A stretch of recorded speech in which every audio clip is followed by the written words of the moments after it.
Welcome to Mindful Moments. Nourish your mind on the go. This audio uses AI narration to present our original book analysis. Today, We're diving into Jon Meacham's Thomas Jefferson, The Art of Power, ready to explore how this founding father, this brilliant mind, navigated the world of power and politics to shape a nation. It's fascinating how Meacham portrays Jefferson not just as a man of ideals, but also as like this shrewd political operator. Yes. And to understand his journey, Yeah. we need to go back to his roots. Okay. He was born into ambition and influence, despite his childhood in the Virginia wilderness.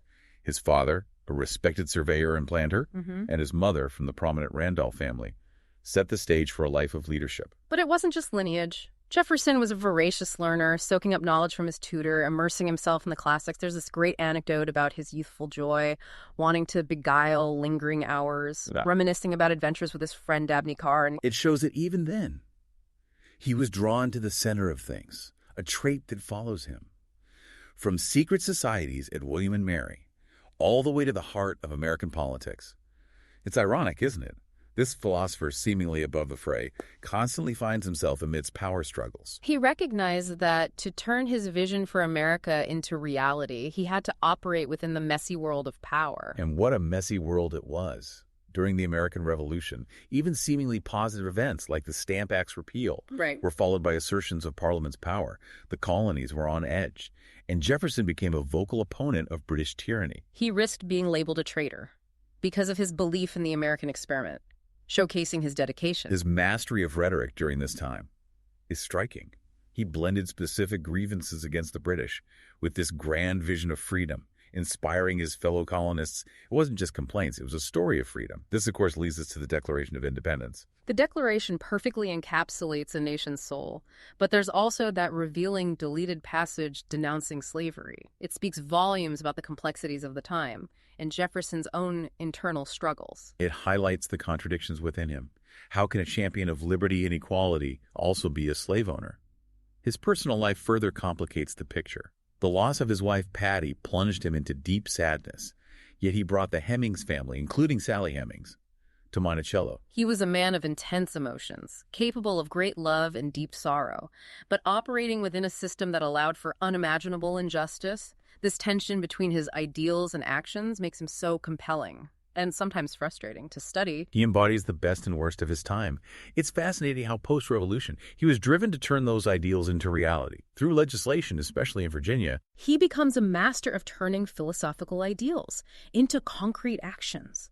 Look at his fight for religious freedom. It wasn't an abstract concept to him. It was a fundamental right, essential for individual liberty and a diverse society. His efforts laid the groundwork for the separation of church and state we cherish today. Then there's his time as ambassador to France.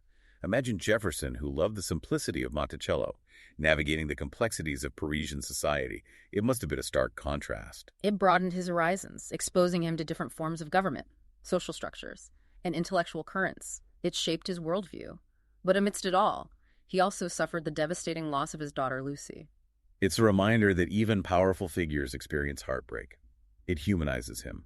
But eventually he returned to America, entering an increasingly polarized political landscape, and his rivalry with Alexander Hamilton really heats things up. Their rivalry was a clash of visions for America's future.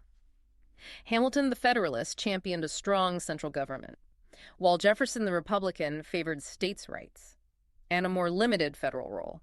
Their debates were foundational to American political thought.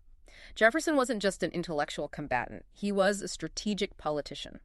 Building alliances and using the press to shape public opinion. Oh, well. He even commented on newspapers being filled with blackest slanders, highlighting the growing partisan nature of politics. It shows his awareness of media's power. All this leads to his election as president in 1800, a victory for his vision of limited Republican government, but also a time of fragility. Right. Some Federalists even whispered about secession. The nation's future felt uncertain. It was a turning point, a shift from Federalist to Republican control. Jefferson's presidency was full of tough choices, moments where his principles met the realities of governing, a young nation facing internal and external threats. Like the Louisiana Purchase, doubling the size of the United States overnight. It was a bold move. But did it contradict his beliefs in limited government? He was, after all, a staunch advocate for strict constitutional interpretation. It reveals the pragmatist in him. He knew acquiring the Louisiana Territory was strategically vital. It secured access to the Mississippi and prevented European powers from gaining a foothold in North America.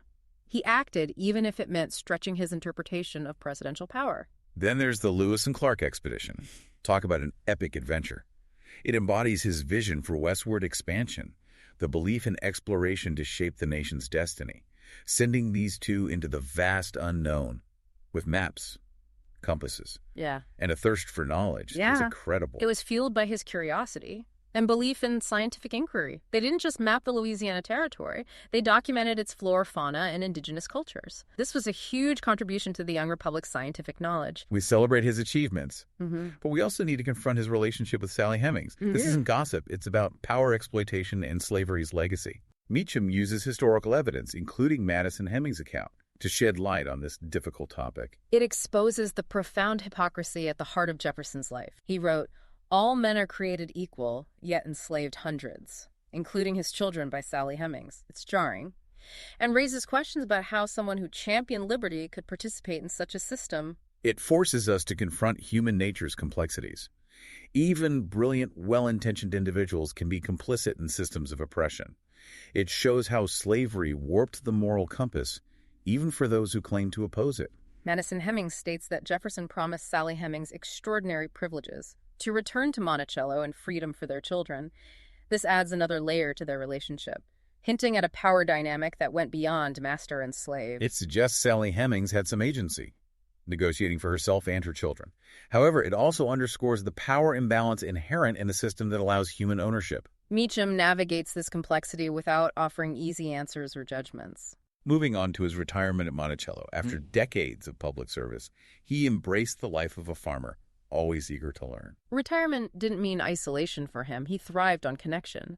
Visitors flocked to Monticello, seeking conversation with the former president, tapping into his knowledge and experience. He loved being surrounded by familiar faces, sharing stories, debating the issues of the day. It's easy to imagine him strolling through his gardens, deep in discussion about agriculture, politics, philosophy. He seemed to find peace and contentment. It was a time for reflection and intellectual exploration. His correspondence continued, filled with thoughts on the nation's future. Meacham highlights a fascinating contrast between Jefferson and John Adams on this very subject. They had differing perspectives. Adams, ever the cynic, believed inherent divisions would lead to America's downfall. Jefferson remained optimistic, convinced that reason and progress would prevail.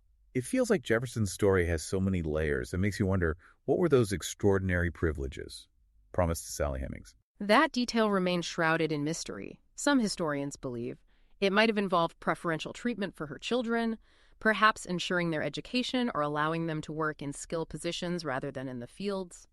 Others speculate it might have involved a promise of eventual freedom for Sally herself, although that never came to pass during Jefferson's lifetime. It's another example of how his actions often conflicted with his ideals.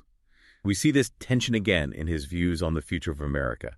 You mentioned the contrast between his optimism and John Adams' cynicism. What fueled that optimism?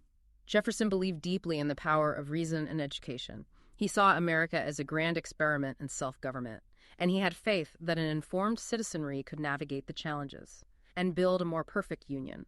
This faith in human potential and the possibility of progress is a key part of his legacy. It's interesting because today we face many of the same challenges he grappled with. Political polarization, social inequality, the struggle to balance individual liberty with the common good. And that's why studying Jefferson remains relevant. He reminds us that democracy is an ongoing process, a constant struggle to live up to our ideals. His life, with all its complexities and contradictions, serves as a cautionary tale and a source of inspiration. It encourages us to engage in critical thinking, to question assumptions, and to participate actively in shaping the future we want. Meacham's book doesn't shy away from these difficult questions. It invites us to grapple with them, to wrestle with history's complexities, and to find our own answers. Exactly. It's not about memorizing dates and events. It's about understanding the forces that have shaped our nation and the world we live in. It's about seeing the past not as a fixed narrative, but as a conversation, a dialogue that continues to this day. If you're ready to join that conversation, to dive deep into the heart and mind of one of America's most fascinating figures, I highly recommend picking up Thomas Jefferson, The Art of Power by Jon Meacham. You won't find easy answers, but you will find a compelling and thought-provoking journey that will stay with you long after you turn the final page. And who knows, it might even inspire you to become a more active and engaged citizen, ready to tackle the challenges of our time with the same spirit of innovation and determination that Jefferson brought to his own era. If you enjoyed this deep dive into Thomas Jefferson, The Art of Power, be sure to subscribe to Mindful Moments. Nourish your mind on the go to discover more fascinating insights from impactful books. You can purchase Thomas Jefferson, The Art of Power, using the link provided in the episode description. Until next time, keep those minds nourished.